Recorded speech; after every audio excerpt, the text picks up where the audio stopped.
السلام علیکم ورحمۃ اللہ وبرکاتہ الحمد للہ رب العالمین والصلاة والسلام علی سید الانبیاء والمرسلین اعوذ باللہ من الشیطان الرجیم بسم اللہ الرحمن الرحیم۔ آج ہم اللہ کی توفیق سے 26ویں پارے کے اہم نکات دیکھیں گے۔ 26ویں پارے میں سورہ احقاف ہے، پھر سورہ محمد ہے، پھر سورہ فتح ہے، حجرات ہے، قاف ہے، زاریات ہے۔ سب سے پہلی جو صورت ہے سورۃ احقاف، یہ صورت جو ہے وہ مکی ہے، 10 نبوی میں اس کا نزول ہے، اور یہ وہ ٹائم ہے کہ جب رسول اللہ صلی اللہ علیہ وسلم اس شعیب ابی طالب سے جو ہے وہ وہاں سے آپ کو اور آپ کے اصحاب کو ایک لحاظ سے رہائی ملی ہے کہ انتہائی تکلیف والے ایام دیکھے ہیں، اور پھر آپ نبی کریم صلی اللہ علیہ وسلم کی زوجہ محترمہ جو کہ پہلی زوجہ ہیں اور ان کے ساتھ آپ کا محبت پیار وہ بھی دنیا سے رخصت ہو چکی ہیں، اور پھر آپ کا جو شیلٹر ہیں آخری محفوظ پناہ گاہ جناب ابو طالب وہ بھی دنیا سے رخصت ہو چکے ہیں، اور پھر آپ دیکھ رہے ہیں کہ مکے والے آپ کے خلاف پلاننگ کر رہے ہیں، تو آپ اسی اثناء میں سوچتے ہیں کہ میں طائف جاتا ہوں تو شاید وہاں سے کچھ لوگ اسلام قبول کریں۔ تو طائف سے واپسی میں وہاں پہ سوق عکاظ نامی ایک بازار جس کو آپ کہتے ہیں وہ آتا ہے، عکاظ اس کا نام ہے، سوق ویسے بازار کو کہتے ہیں۔ تو وہاں پہ آپ نبی کریم صلی اللہ علیہ وسلم بھی گئے تاکہ یہاں پہ بازار میں لوگوں کا آنا جانا ہے تو یہاں پہ بھی دعوت دی جائے، اور پھر وہاں سے واپسی پہ آپ نے اسٹے کیا تو نماز فجر کا ٹائم تھا تو آپ تلاوت کر رہے تھے، تو جنات کی ایک جماعت نے آپ کی تلاوت کو سنا۔ وہ واقعہ اشارتاً آپ کو سورۃ جن میں چیپٹر 29 میں بھی مل جائے گا۔ یہاں پہ بھی اسی کی بات ایک لحاظ سے اس میں کی گئی اور بتایا گیا کہ جنات کی ایک جماعت تھی کہ جنہوں نے آپ نبی کریم صلی اللہ علیہ وسلم کی بات کو سنا۔ وَإِذْ صَرَّفْنَا إِلَيْكَ نَفَرًا مِّنَ الْجِنِّ يَسْتَمِعُونَ الْقُرْآنَ فَلَمَّا حَضَرُوهُ، جب وہ قریب آئے کہ یار دیکھیں یہ آواز کہاں سے آ رہی ہے، قَالُوا أَنصِتُوا، تو آپس میں ایک دوسرے سے کہنے لگے ذرا خاموش ہو، ذرا بات سننے دیں۔ فَلَمَّا قُضِيَ وَلَّوْا إِلَىٰ قَوْمِهِمْ مُنذِرِينَ، جب انہوں نے پورا پیغام سن لیا تو وہ پیغام لے کر بیٹھ نہیں گئے، بلکہ وہ پیغام لے کر اپنی قوم کے پاس گئے اور وہ قوم کے داعی بنے، ان کو پیغام پہنچانے والے بنے۔ قرآن نے وہ ذکر کیا ہے، قرآن کہتا ہے انہوں نے قوم سے جا کے کہا یا قومنا انا سمعنا کتابا، اے ہماری قوم ہم نے ایک کتاب سنی ہے، اور وہ کتاب انزل من بعد موسیٰ، جو نازل کی گئی ہے موسیٰ کے بعد، اور آگے کہتے ہیں مصدقا لما بین یدی، اور وہ تصدیق کرتی ہے ان چیزوں کی جو ظاہری بات ہے آپ لوگوں کے پاس ہے جو کتابوں کی صورت میں۔ یہدی الی الحق، وہ کتاب ایسی ہے جو حق کی طرف رہنمائی کرتی ہے، وہ کتاب ایسی ہے وَإِلَىٰ طَرِيقٍ مُسْتَقِيمٍ، جو سیدھے راستے کو دکھاتی ہے۔ یا قومنا اجیبوا داعی اللہ، اے ہماری قوم جواب دو، پکار کو مانو جو اللہ کی پکار ہے، وآمنوا بھی، اور اس پر ایمان لے کے آؤ۔ فائدہ کیا ہوگا؟ یغفر لکم من ذنوبکم ویجرکم من عذاب علیم، تمہارے گزشتہ گناہ معاف کر دیے جائیں گے اور جو قیامت کا عذاب ہے اس سے بچ جاؤ گے۔ تو گویا یہ صورت اس پیرائے میں اس کے اندر یہ پیغام موجود ہے، اور اسی میں یہ بات بھی موجود ہے کہ کوئی شخص بھی کسی چیز پہ بھی کھڑا ہو تو علی ھذا البصیرہ، دلیل کی بنیاد پہ کھڑا ہونا چاہیے۔ ایسا نہیں ہے کہ کوئی بات ہی نہیں ہے ایسے ہی، اور لوگ کرتے ہیں تو آپ کرتے ہیں، آبا کرتے تھے تو آپ کرتے ہیں، شرکیہ امور کی رسم ہے تو آپ کرتے ہیں، رسمیں اور اس طرح کی سپرسٹیشنز ہیں تو آپ کرتے ہیں، یعنی آپ کے پاس کوئی دلیل نہ۔ مشرکوں کے پاس کوئی دلیل نہیں ہوا کرتی تھی، تو قرآن نے ان کو مخاطب ہو کے بھی یہی بات کہی ہے۔ اسی کوٹیشن کو بہت سے محدثین نے استعمال بھی کیا ہے، جیسے امام احمد بن حنبل کے بارے میں بھی آتا ہے، جیسے یہ آیت پڑھی ہے، سنیے، قل ارائیتم ما تدعون من دون اللہ، تم جن کو اللہ کے علاوہ پکارتے ہو، ارونی ماذا خلقوا من الارض، دکھاؤ انہوں نے کیا پیدا کیا ہے، یا ام لہم شرک فی السماوات، یہ آسمان جب بنایا جا رہا تھا تو وہ ساتھ بیٹھے ہوئے تھے کہ ہم بھی کچھ ساتھ حصہ ڈال لیتے ہیں، ایسا بھی نہیں ہے۔ اور پھر کیا کہا جا رہا ہے، ایتونی بکتاب من قبل ھذا او اثارۃ من علم، اگر تم کسی بات کے اوپر ہو تو دلیل لے کے آؤ، کوئی کتاب یا کوئی علم کا کوئی اثر، بندہ کہے ہاں بھائی یہ واقعی کوئی دلیل ہے۔ یعنی دنیا میں جتنے ایتھیسٹ ہیں، جتنے بے دین قسم کے لوگ ہیں، ان کی دلیل کیا ہے، ان سے پوچھیں۔ کبھی وہ کہیں گے عقل، کبھی کہیں گے سائنٹزم، کبھی کسی اور ان چیزوں کا نام لیں گے، اور جب ان کی دلیل اسی کے ساتھ توڑ دی جائے کہ یار یہ عقل یہ کہتی ہے اور آپ کیوں نہیں کہتے، کبھی وہ کہتے ہیں مثال کے طور پہ کہ کوئی قانون بنے گا تو کیسے بنے گا، نہیں وہ کہتے ہیں قانون ایسے بنے گا کہ جو زیادہ لوگ کہیں، میجورٹی از اتھارٹی، ٹھیک ہے۔ تو اب وہ میجورٹی از اتھارٹی سے جب ہم کوئی چیز توڑتے ہیں تو وہ تب بھی اس کو کہتے ہیں وہ یہاں پہ اتھارٹی نہیں، یعنی ان کے پاس کوئی دلیل نہیں ہے بیسیکلی، جس کے اوپر کھڑے ہوتے ہیں وہ وہی والی بات ہے کہ مثل العنکبوت، ایسی دلیل ہے جو بے تقی سی دلیل ہے اپنے دماغ سے، اس کو پتہ ہے کہ یار یہ ایسی نہیں ہے، کہ جو ایسی کارآمد چیز نہیں ہے کہ میں اس کے اوپر پوری بلڈنگ عمارت کھڑی کر سکوں۔ وہ وہی ہے کہ انسان جب تک غیب کی خبر کے ساتھ جڑ نہ جائے تب تک اپنی زندگی کے مقاصد اور دنیا و ما فیہا میں چلنے والے عوامل کی صحیح تشریح و توضیح کو سمجھ نہیں سکتا، یہی حقیقت ہے۔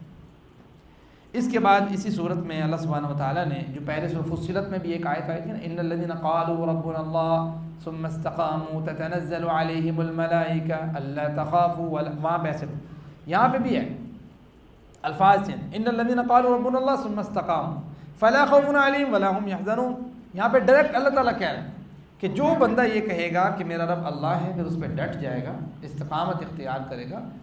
تو پھر اس پہ نہ کوئی خوف ہے نہ اسے کوئی غم ہے۔ خوف انسان کو مستقبل کا ہوتا ہے اور غم انسان کو ماضی کا ہوتا ہے، یار غم لئی دیتی بیٹھے، گریف جس کو کہتے ہیں آپ، فیئر انسان کا مستقبل ہو، یعنی نہ مومن کی ماضی کی زندگی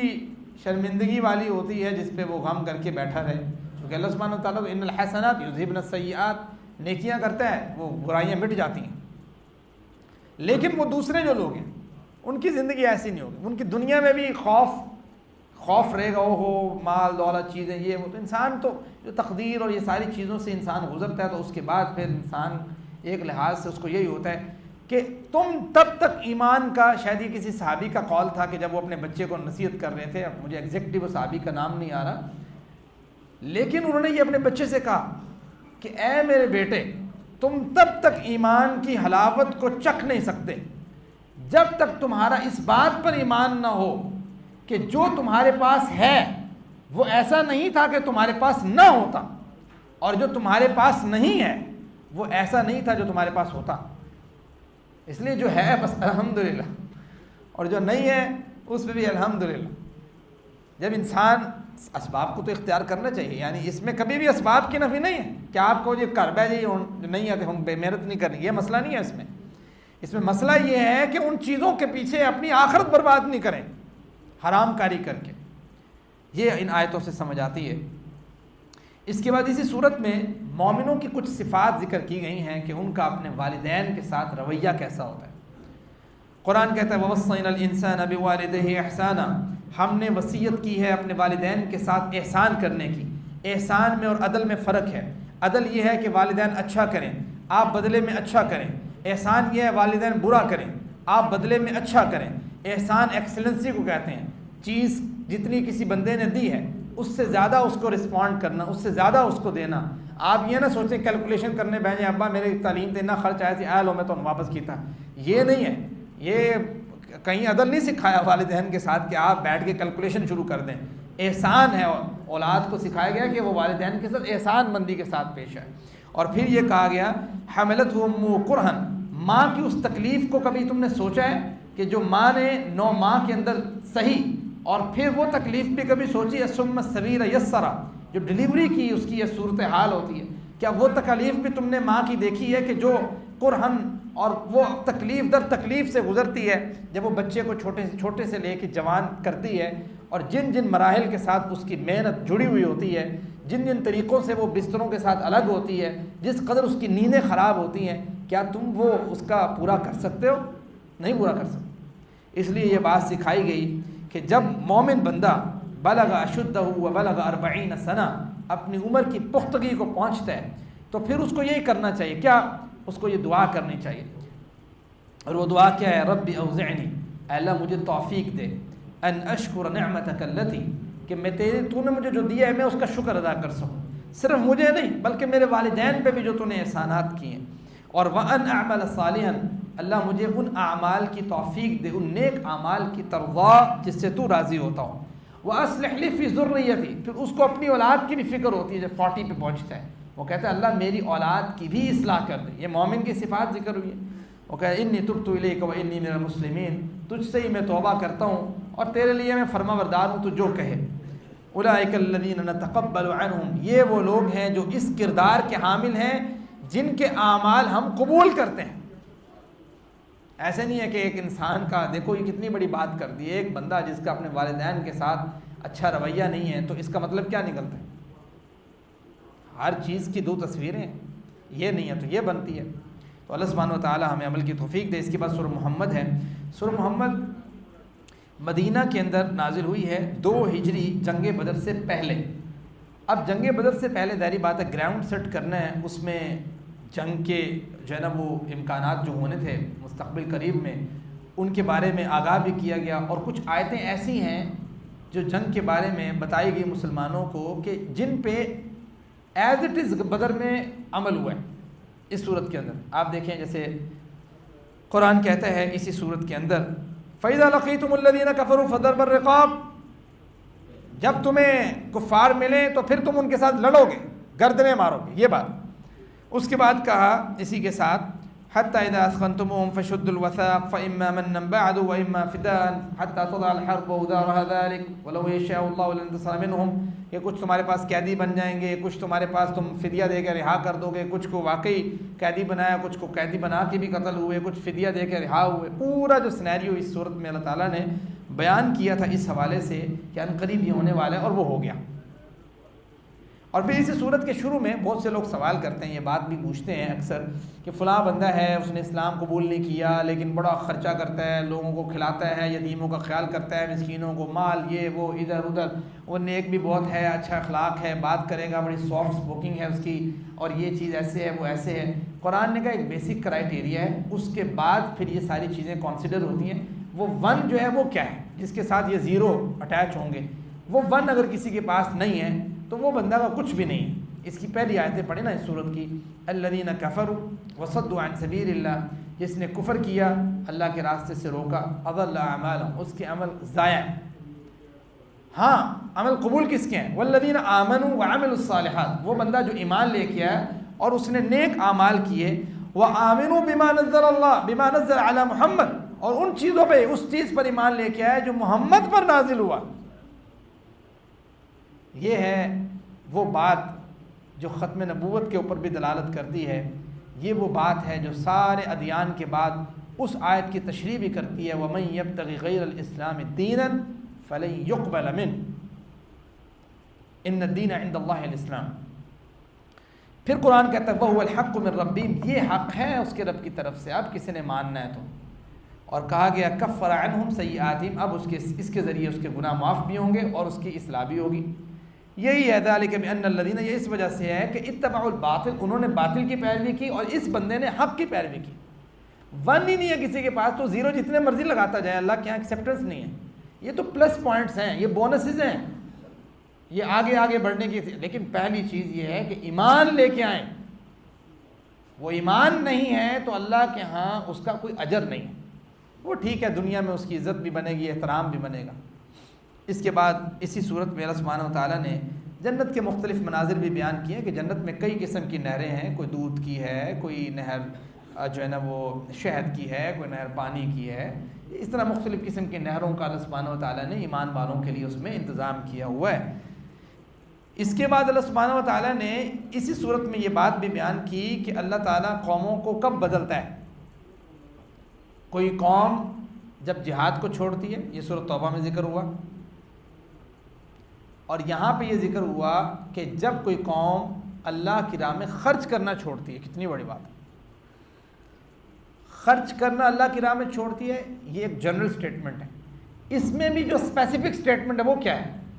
وہ یہ ہے کہ جو جہاد کے لیے، ڈیفنس کے لیے کم بجٹ نکالتی ہے وہ قوم بدل جاتی ہے، اس کی جگہ دوسری قوم آتی ہے۔ یہ آپ آیت پڑھیں، آیت کیسے ہے؟ قرآن کریم کہتا ہے ہا انتم ہاؤلاء تدعون، تم وہ لوگ ہو کہ جن کو بلایا جاتا ہے لتنفقوا فی سبیل اللہ، اللہ کے راستے میں خرچ کرو، فمنکم من یبخل، کچھ ایسے ہیں جو بخیل ہیں، ومن یبخل فانما یبخل عن نفسہ، ان کو یہ نہیں پتا کہ یہ جو تمہاری بخیلی ہے یہ تمہارے اپنے ذاتوں کے لیے، اپنے خاندان کے لیے، اپنے علاقے کے لیے، اپنے لوگوں کے لیے، اپنی ریاست کے لیے نقصان دہ ہے۔ واللہ الغنی وانتم الفقراء، اللہ تعالیٰ نے تمہیں پیسے چاہیے تھوڑے نہیں، اللہ تو غنی ہے، تم فقیر ہو، اصل مسئلہ۔ اور قرآن کا وَإِن تَتَوَلَّوْا وَإِن تَتَوَلَّوْا، اگر تم پھر گئے، یعنی اگر تم نے یہ کام نہ کیا، اپنے ڈیفنس کو مضبوط نہ کیا۔ اب ڈیفنس کئی ایک طریقے سے ہوتا ہے، چلیں ایک تو جہاد کا میدان ہے، اب تو فکری میدان بھی ہے، آئیڈیالوجیکل وارز ہیں اور بہت سے پرابلمز ہیں، ہر میدان میں ایک پوری ٹیم بنانے کی ضرورت ہے، اسٹرانگ قسم کی، جو ایسی ڈیفینسو پوزیشن میں ہو کہ ہر ایک چیز کا جواب دینے کی صلاحیت عقلی، نقلی اور مصلحت کے ساتھ، حکمت سے بھرپور، اچھے استدلال کے ساتھ اور اچھے الفاظ کے انتخاب کے ساتھ دینے کی صلاحیت رکھتی ہو، اس سے بڑا فائدہ ہوتا ہے۔ قرآن نے کہا اگر تم ایسا نہیں کرو گے تو پھر ہم تمہیں بدلیں گے، کوئی اور قوم لیں، وہ تمہاری طرح نہیں ہوں گے، یہ آیت الفاظ تھوڑے ورگے نہیں ہوں گے۔ تو یہ وہ اہم باتیں ہیں جو قرآن سمجھاتا ہے۔ اس کے بعد سورہ فتح ہے۔ سورہ فتح کے بارے میں رسول اللہ صلی اللہ علیہ وسلم مدینہ میں 6 ہجری میں نازل ہوئی ہے، رسول اللہ صلی اللہ علیہ وسلم کا فرمان ہے، آپ نے کہا کہ مجھے ہر اس چیز سے زیادہ محبوب یہ صورت ہے کہ جس پر سورج طلوع ہوتا ہے، یعنی دنیا سے، اس وجہ سے کہ یہ وہ صورت ہے کہ جب رسول اللہ صلی اللہ علیہ وسلم نے احزاب ہوا نا، غزوہ احزاب کے بعد پھر آپ نے کہا کہ اب یہ نہیں آئیں گے، ہم ان سے لڑنے جائیں گے، اب تک تو ہم ڈیفنس کرتے ہیں۔ اگلے سال آپ کو خواب آیا کہ عمرہ آپ نے خواب میں کر رہے ہیں، اس کا تذکرہ اسی صورت میں، آپ عمرے کے لیے گئے، انہوں نے عمرہ نہیں کرنے دیا، ٹھیک ہے، اور وہاں پہ آپ کھڑے ہوئے اور وہاں سے آپ نے جناب عثمان کو بھیجا ایلچی کے طور پہ۔ کچھ خبریں یہ پہنچ رہی تھی کہ جناب عثمان شہید کر دیے گئے، آپ نے 1400 صحابہ کے ہاتھ پہ بیعت رضوان کی، لقد رضی اللہ عن المؤمنین اذ یبایعونک تحت الشجرہ، اس جو ہے نا وہ درخت کے نیچے جن لوگوں نے بیعت کی، یہ وہ لوگ ہیں جو بدر کے بعد سب سے عظیم لوگ ہیں، 1400 صحابہ، کیونکہ منافقین اسی صورت میں ذکر ہے، سیقول المخلفون من اعراب شغلتنا اموالنا واموالنا فاستغفر لنا، انہوں نے کہا کہ منافقین یہ سمجھ رہے تھے کہ یہ لوگ جو جا رہے ہیں یہ بے وقوف ہیں، خود کہنے جا رہے ہیں کہ آ بیل مجھے مال لگ بھی ایسے رہا تھا کہ ان کے پاس خود جا رہے ہیں چل کے عمرہ کرنے کے لیے، ٹھیک ہے، لیکن رسول اللہ کہہ رہے ہیں مجھے خواب آیا۔ اس ساری کیفیت میں آپ نے وہ بیعت لی، جناب عثمان پھر واپس بھی آ گئے، اللہ تعالیٰ نے کہا اللہ تعالیٰ کا ہاتھ تمہارے اوپر تھا، اور پھر وہاں سے آپ کا معاہدہ ہوا سہیل بن عمر کے ساتھ۔ وہ معاہدہ ایسا تھا کہ جس پہ جناب عمر جیسے لوگ بھی بڑا ان کو ہوا کہ یہ کیسا معاہدہ ہے، لیکن اس سے جو خیر نکلنی تھی وہ ایسی خیر نکلی، اس معاہدے سے لوٹے، آپ کو پتہ لگ گیا ہمارا جنوب محفوظ ہو گیا ہے۔ اب آپ نے رخت سفر باندھا خیبر کا، خیبر فتح ہوا، اتنا مال آیا، اس کے بعد آپ واپس آئے ہیں، اگلے ہی سال آپ نے عمرہ قضا بھی ادا کیا ہے۔ پھر آپ آگے بڑھتے جائیں تو آپ دیکھیں کہ تبوک ہوئی، تبوک کے بعد آپ نے مثلا واپس آئے، آپ نے پھر حجۃ الوداع کا موقع آیا 10 ہجری میں، پھر 1 لاکھ سے زائد صحابہ کرام، ٹھیک ہے، مکہ فتح ہو گیا بیچ میں، اور اس کے بعد جناب ابوبکر صدیق کا دور، جناب عمر فاروق کا دور، سلطنت بڑھتی جا رہی ہے، سو فتح ہے یا نہیں ہے؟ یہ وہ فتح کی وہی تھی، انا فتحنا لک فتحا مبینا، ہم آپ کو، اس لیے آپ نے کہا مجھے اس صورت سے ان تمام چیزوں سے زیادہ محبت ہے کہ جس پہ سورج طلوع ہوتا ہے، کہ فتح بے فتح، اس کے بعد رکی نہیں ہے سلطنت، اتنی پھیلی۔ یہ اللہ سبحانہ و تعالیٰ نے اس صورت کے اینڈ میں صحابہ کی وہ صفات بھی بیان کی ہیں، محمد رسول اللہ والذین معہ اشداء علی الکفار رحماء بینہم، آپس میں وہ بڑے رحم دل ہوتے ہیں اور اپنے دشمنوں کے لیے وہ سخت ہوتے ہیں، اور ان کو دیکھ کے غصہ جو ہے نا وہ کافروں کو ہی آتا ہے، ان لوگوں کو آتا ہے، صحابہ کی جماعت کو، ان کو پرورش پاتے ہوئے، ان کی مضبوطی کو، جس طرح اللہ تعالیٰ نے ان کو مضبوط کیا، ایک کومپل کی مثال دی، کیسے وہ پھوٹتی ہے، کمزور ہوتی ہے، پھر اسٹرانگ ہوتی ہے، کرتے کرتے ایک تناور درخت بن جاتا ہے، اور کفار ہی ان کو دیکھ کے اپنے دل میں لیغیظ اللہ، اس سے غصے ہوتے ہیں اس چیز سے۔ تو یہ بڑی اہم بات ہے کہ صحابہ کی جماعت سے اس طریقے سے نالاں ہونا اور اس طریقے سے بدگماں ہونا، مسلمانوں کے اندر بھی اگر وہ لوگ پیدا ہوتے ہیں تو وہ کفر کے برابر کام کرنے کے مترادف ہیں، اس آیت سے جو استدلال ہوتے ہیں۔ اس لیے اس سے ہر ممکن صورت انسان کو بدگمانی سے بچنا چاہیے کسی بھی صحابی کے بعد۔ ان کا معاملہ اللہ کے ساتھ ہے، یہ مشاجرات صحابہ پہ لڑ رہے ہوتے ہیں لوگ بیٹھ کے۔ اس کے بعد سورہ حجرات ہے۔ سورہ حجرات آپ نے خود پڑھنی ہے، مجھے یاد ہے لاسٹ ٹائم بھی میں نے یہی بات کہی تھی، کیونکہ اس کے اندر بہت سارے احکامات ہیں۔ سورہ حجرات بھی اسی دور میں نازل ہوئی ہے کہ مدینہ کا ٹائم ہے، مدنی دور ہے، اور آپ نبی صلی اللہ علیہ وسلم کا کوئی 9-10 نبوی کا دور ہے کہ جب بہت سے لوگ جوک در جوک مسلمان، عام الوفود کہتے ہیں نا اس سال، یعنی وفد در وفد اسلام میں آ رہے ہیں۔ اب ان کی تربیت میں کچھ ٹائم لگنا تھا۔ اب کوئی اللہ کے وسلم کے ساتھ بات کرنے میں اس کا مسئلہ آ رہا ہے اور وہ آوازیں اس طریقے سے دے رہے ہیں جیسے عام بندے کو پکارتے ہیں، وہ اس طریقے کے مسائل پیدا ہو رہے ہیں۔ تو قرآن نے پھر رسول اللہ علیہ وسلم کی جو اہمیت ہے، اللہ تعالیٰ کی جو بات کی اہمیت ہے وہ بیان کی کہ لا تقدموا بین یدی اللہ ورسولہ، یہ آئین دستور بن جانا چاہیے تمہارا کہ اللہ اور اس کے رسول کی بات آ جائے، وہ حرف آخر ہے، پھر اس سے آگے آپ کی بات کسی صحابی کی، تابعی کی، تبع تابعی کی، کسی امام کی، کسی فقیہ کی، کسی مولوی کی، کسی بابا جی کی، کسی ابا جی کی، کسی کی بات آگے نہیں ہو سکتی جب رسول اللہ کی بات۔ آپ دیکھیں ہماری یہ جو ہمارے سارے میڈیا کے اندر جو کام ہو رہا ہوتا ہے کہ ایک طرف بیٹھا ہوا ایک اسکالر کہہ رہا ہوتا ہے کہ یار یہ بات اللہ تعالیٰ کی بات ہے، تو دوسری طرف بیٹھی ہوئی کوئی لبرل یا کوئی خاتون وہ اپنے طور پہ یہی کہتے ہیں میں مسلمان ہوں، لیکن اس نے اپنا جو ہے نا وہ جس کو کہتے ہیں نا کہ پنجابی جگہ لوچ تلنا لازمی ہوتا ہے، انہوں نے کہا اے لو، انہوں نے کہا میں نہیں مانتا، وہ کہ میں دماغ نہیں مانتا، دل نہیں مانتا، یہ نہیں۔ رسول اللہ کی بات کے بعد، اللہ کی بات کے بعد کوئی بندہ یہ کہتا ہے کہ میرا دل نہیں مانتا، میرا دماغ یوں نہیں سمجھتا، اس کا مطلب ہے اس کا ایمان کا معاملہ ہے، اس کو اپنے ایمان کی فکر کرنی چاہیے۔ قرآن نے تو یہی کہا ہے کہ ان تحبط اعمالکم، تمہارے اعمال ہی ضائع ہو جائیں گے جس میں تم نے تھوڑا بہت کچھ کیا ہوگا۔ تو یہ ہے کرائٹیریا آپ نبی صلی اللہ علیہ وسلم کی بات کا اور اللہ کی بات کا۔ اور یہاں پہ یہ بات سمجھائی گئی کہ جب مسلمانوں میں آپس میں اختلاف ہو، وَإِن طَائِفَتَانِ مِنَ الْمُؤْمِنِينَ اقْتَتَلُوا فَأَصْلِحُوا بَيْنَهُمَا، ان کے درمیان اصلاح کرواؤ، دیکھ کے کھڑے ہو کے تماشا نہ دیکھو اور خام خواہ کسی کے اوپر کریٹک بھی نہ کرو۔ انما المؤمنون اخوہ، مسلمان آپس میں بھائی بھائی ہیں، بھائیوں میں اختلاف نہیں ہوتا، ہو جاتا ہے۔ اسی طریقے سے جناب امیر معاویہ اور جناب علی بھی بھائی بھائی ہیں، ان میں بھی اختلاف ہوا، کوئی مسئلہ نہیں ہے، اللہ سبحانہ و تعالیٰ اس پہ معاف کرنے والا ہے۔ آپ کو کیا ضرورت ہے کسی پہ بات کرنے کی؟ تسی آپ اپنے ابے نہ لڑ کے بیٹھے ہوں تو تسی اپنے بارے میں بھی سوچ دیں۔ یعنی یہ صورتحال ہوتی ہے لوگوں کی، ہر آئے گئے بندے سے لڑ رہے ہوتے ہیں بڑے چھوٹے کی تمیز کے بغیر، اور وہ ان کو مسئلہ ہوتا ہے کہ فلاں بندے نے یہ کام ایسے کیا، فلاں نے ایسے کیا۔ بھائی تلک امت قد خلت لہا ما کسبت ولکم ما کسبتم، آپ کو کیا ہے؟ آپ بیٹھے بیٹھے اسی صورت میں سکھایا گیا لڑائیوں کی وجہ اجتنبوا کثیرا من الظن، آپ برے گمان سے بچیں۔ آپ کسی کے دل کو نکال کے نہیں چیٹ سکتے کہ کوئی بندہ کیا سوچ رہا تھا بیٹھا۔ آپ اپنے ایمان کو ضائع کرنا ہے تو آپ لگا لیں کسی کے اوپر، اس لیے فتویٰ کسی کے اوپر نہیں رہا۔ ایک بندے نے قتل کر دیا، جناب اسامہ سے ہوا شاید، تو آپ نے اس کے پاس کیس آیا تو آپ نے کہا، اس نے کہا کہ میں جب مار رہا تھا نا اس کو تو اس وقت اس نے کلمہ پڑھا، تو آپ نے کہا تم نے اس کا دل چیر کے دیکھا تھا، تمہیں کس نے اس طرح کا مفتی بنا دیا کہ تم کسی کے اوپر فتویٰ لگاؤ؟ تو یہ بڑی اہم بات ہے، تو یہ سمجھنا بہت ضروری ہے۔ اس لیے اس میں اللہ اور اس کے رسول کے حقوق بیان ہوئے، اس میں مومنوں کے آپس میں کانفلکٹ ریزالو کروانے کے طریقوں کے اوپر بات کی گئی۔ اس صورت میں یہ بھی بتایا گیا کہ جھگڑے آخر ہوتے کیوں ہیں؟ اس وجہ سے ہوتے ہیں کہ جب آپ کسی اپنے بھائی کی قدر نہیں کرتے، اس کے ساتھ آپ زیادتی کرتے ہیں، اس کی غیبت، چغلی، اس کا تمسخر اڑاتے ہیں، مذاق اڑاتے ہیں، اس کے برے القابات پکارتے ہیں، وَلَا تَلْمِزُوا أَنفُسَكُمْ وَلَا تَنَابَزُوا بِالْأَلْقَابِ، کسی پہ الزام تراشی کرتے ہیں۔ اس لیے کہا کہ جب تمہارے پاس کوئی بھی خبر آئے، إِن جَاءَكُمْ فَاسِقٌ بِنَبَإٍ، آپ تو تاریخی روایات اٹھا کے ایسے لڑے ہوتے ہیں معاشرے میں جیسے آپ اپنا سارا کام آپ نے کر لیا جو اللہ نے آپ کے ذمہ لگایا ہے، ہن تسی تاریخ چک کے دیکھو کیڑا بندہ کی کردا سی، ہن تسی مفتی بنو۔ یہ صورتحال ہے لوگوں کی، ایسے مشہور بھی لوگ اس وجہ سے ہوتے ہیں، کئی وہ کہتے ہیں جی ایویں دا کم کر لو، لوگ مجھے مشورے دے رہے ہیں، کوئی ایویں دی تسی اسٹیٹمنٹ دیو، پھر ایویں واہ واہ ہو جائے بھائی جا رہی ہے بھائی ادھر جا رہی ہے، وہ کیا بات کر دی بھائی، کوئی ایسی آڈ قسم کی اسٹیٹمنٹ دو ایک، اور اس کے بعد مشہور ہو جو اس کے بعد کہو یار میں معافی مانگتا ہے، میں کہنا نہیں سیکھا، تسی ٹھیک ہے۔ وہ کہتا ہے بدنام، کہتا ہے کہ بدنام نہ ہوں گے تو کیا نام نہ ہوگا، یہ صورتحال ہے لوگوں کی۔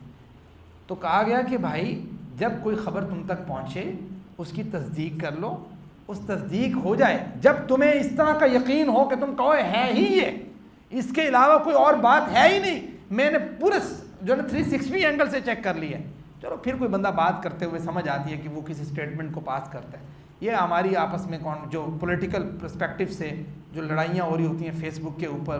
یا جماعتیوں کی پرسپیکٹو سے لڑائی ہو رہی ہوتی ہے کہ اس جماعت نے یہ کہا, اس نے یہ کہا, یہ ساری ایسی ہوتی ہیں, پتہ کسی کو نہیں ہوتا. چیزیں انسرٹینٹی اتنی ہوتی ہے, ایمبیگوٹی چیزوں میں اتنی ہوتی ہے کہ چیز کلیئرٹی کسی کو نہیں ہے, لیکن سارے بات کرنے کے لیے تیار ہیں. بھرا ہوا ہے سوشل میڈیا. بھائی ان سے بچیں, یہ وقت کا ضیاع بھی ہے اور انسان کی صحیح معنوں میں جو ڈائریکشن ہے اس سے ڈیٹریکٹ ہونا بھی ہے.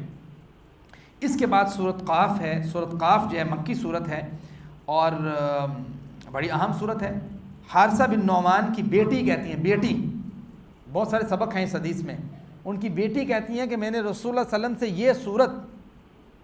خطبے میں آپ پڑھا کرتے تھے, ہر خطبے میں صورت قاف, میں نے وہاں سے سیکھی ہے, میں نے وہاں سے آپ نے بسم سے حفظ کی ہے یہ صورت. اس کا مطلب یہ ہے کہ صحابہ اپنی بیٹیوں کو بھیجتے تھے, نہیں بھیجتے تھے جمعے پہ. تسی کہو نہیں اسی اپنی تربیت کرنی ہے, اسی اپنے بچیاں دی تے اپنے گھراں دی کوئی تربیت نہیں کرنی. پھر تسی آگے کہندے ہو ساڈا اے مسئلہ ہے, وہ مسئلہ ہے, مسئلہ. تربیت کیسے ہوگی جب کچھ سنیں گے نہیں, دین نہیں سنیں گے, سیکھیں گے نہیں, معاملات نہیں پڑھیں گے, تو کیا ہوگا؟ تو یہ چیزیں ہیں بھائی بڑی اہم ہیں. وہ کہتے ہیں میں نے سیکھی رسول اللہ صلی اللہ علیہ وسلم کے خطبے سے. اس کے بعد جابر بن سمرہ کہتے ہیں کہ آپ نبی صلی اللہ علیہ وسلم فجر کی نماز میں بھی یہ صورت کبھی کبھی پڑھ لیتے تھے. اس صورت میں ایک اہم بات میں آپ سے رکھنا چاہوں گا چونکہ وقت بھی کم ہے, وہ یہ ہے کہ وَلَقَدْ خَلَقْنَا الْإِنسَانَ, انسان کے دل میں بھی کوئی وسوسہ پیدا ہوتا ہے نا, وہ اللہ کے علم میں. اور اللہ تعالیٰ انسان کی یہاں پہ جو بات ڈسکس ہوئی ہے وَنَحْنُ أَقْرَبُ إِلَيْهِ مِنْ حَبْلِ الْوَرِيدِ, انسان کی شہرت سے بھی زیادہ قریب, جب آپ کو اپنے قریب جو سنسناہٹ محسوس ہوتی ہے اس سے بھی زیادہ قریب اللہ تعالیٰ کو آپ اس کی ایکسیسیبلٹی اتنی ہے. اس نے فرشتے بٹھائے ہوئے ہیں دائیں اور بائیں, تمہاری ایک ایک چیز کو نوٹ کر رہے ہیں. تو یہ انسان کو یہاں پہ یہ بات سمجھائی گئی. اس کے بعد سورۃ زاریات ہے. سورۃ زاریات بھی مکی صورت ہے, آخری صورت ہے اس پارے کی. اس میں ایک قصہ میں رکھنا چاہوں گا, وہ ابراہیم علیہ السلام کا ہے کہ ابراہیم علیہ السلام کے پاس مہمان آئے, فرشتے. ابراہیم علیہ السلام کے پاس وہ فرشتے مہمان آئے تو ابراہیم علیہ السلام نے فوراً سے اٹھے. فراغ الی اہلہ میں یہ بات شامل ہے کہ چھوپ کے اٹھے, یعنی جس کا کہتے ہیں نا کہ جس طرح کسی بندے کو محسوس نہ کرنے دینا اور نکل جانا آرام سے کہ میں کوئی اور کام جا رہا ہوں. اس سے ہمیں یہ سبق حاصل ہوتا ہے, مہمان آوے تو وہ پوچھی دا نہیں ہے بھجن کیا لے کے آواں, وہ بھائی بناؤ تسی لے کے کی آواں, تسی تو کہہ رہے جان چھٹے بھائی میں پوچھ لوں جھوٹا بندے کو. ٹھیک ہے, تم مولوی صاحب کو پھر ایویں پوچھو گے لوگ کہ یار کہاں چائے پیو گے بھائی, یہ کرو گے, اے کھاؤ گے, اے لو گے, بھائی لو گے کہ دو. بات سمجھتے ہیں. فراغ الی اہلہ, وہ چھپ کے گئے, انہوں نے جا کے چیز بنا لی. وہ بھائی وہ جا کے پورے کا پورا جو ہے نا مینڈا ذبح کر کے سامنے لے آئے, وہ بیٹھے ہوئے فرشتے انتظار میں. اچھا اب انہوں نے سامنے رکھ دیا, ان کو کہا کہ بھائی کھائیں. اس کا مطلب مہمان کو کہنا چاہیے کہ بھائی کھاؤ, بسم اللہ کرو.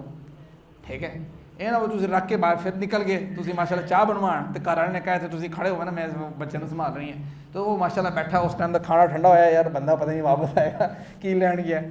اس کو بھائی شروع کریں. ٹھیک ہے. اور دوسرا یہ کہ مہمان کو یہاں پہ جو الفاظ ہیں کہ فقربہ, انہوں نے کھانے کو مہمان کے قریب کیا, نہ کہ مہمان کو کیا کہ تو ادھر آ جا. ٹھیک ہے, کھانے کو کس کے قریب کیا. تو ملٹیپل چیزیں سمجھ آتی ہیں. واقعات کو اس طرح بھی دیکھا کریں کہ یار ہمارے لیے اس میں کیا اسباق ہیں. آپ دیکھیں انہوں نے یہ نہیں پوچھا ہاں بھی بندے ہو فرشتے ہو, فرشتے ہونے تو پہلے ہی وہ ہونا تھا پنیا جانا ضائع ہو گیا ایک لحاظ نہ کہ جہے واسطے انہوں نے پنیا سیگا, لیکن نہیں. اور پھر جو چیز وہ لے کے آئے وہ کیا ہے, وہ کیا ہے, گوشت. ٹھیک ہے, تو اس کا مطلب یہ ہے کہ یہ جو مہمان ہے اس کو آپ نے جو آپ کے پاس سب سے بہتر چیز ہو سکتی ہے اس کو وہ پیش کرنی ہوتی ہے, نہ کہ آپ نے یہ کرنا ہوتا ہے ہاں بھی کچھ ہے بچی ہوئی ہے جڑی بالکل تیرا کھان نو دل نہ کرے اوپر آئے کایا یار انہوں بھی دینی ہے. وہ کہتے ہاں اے میں جڑا کوئی 2 دن ہو گئے نے چاول کھا کر تھک گئی ہیں, اے ان چوک کے دے دے فلاں فقیر میں. ٹھیک ہے, وہ کہتے ہیں لن تنالوا البر حتى تنفقوا مما تحبون, جو چیز آپ پسند کرتے ہیں کوشش کریں تھوڑے لوگوں کو کھلا لیں, لیکن کھلائیں وہ یہ زیادہ بہتر ہے. تو اسی میں اللہ سبحانہ وتعالیٰ نے انسان کی زندگی کا مقصد بھی بیان کیا, وما خلقت الجن والانس الا لیعبدون. اللہ سبحانہ وتعالیٰ ہمیں اس مقصد کو سمجھنے اور ان نکات کو سامنے رکھ کے عمل کی توفیق دے. وما علینا الا البلاغ.